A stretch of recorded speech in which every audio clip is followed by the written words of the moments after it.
Hello అండి అందరికి. ఈ రోజైతే బ్రేక్ఫాస్ట్ పూరి చేశాను.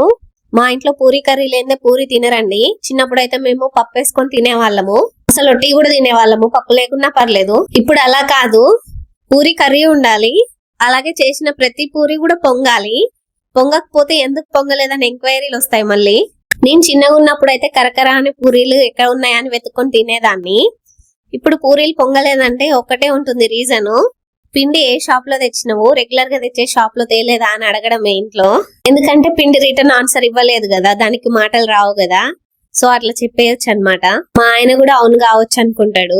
ఇంకా చేయడం అయిపోయాక పాపకి బ్రేక్ఫాస్ట్ పెట్టేసాను, బాక్స్ పెట్టేసి తర్వాత మేము కూడా తినేసాము.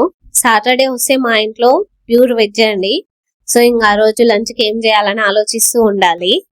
మీ ఇంట్లో ఎలా తింటారు? పూరి కర్రీతో తింటారా లేదంటే వేరే కర్రీస్ చేసుకుంటారా? తప్పకుండా కామెంట్ చేయండి. వీడియో నచ్చితే లైక్ చేయండి.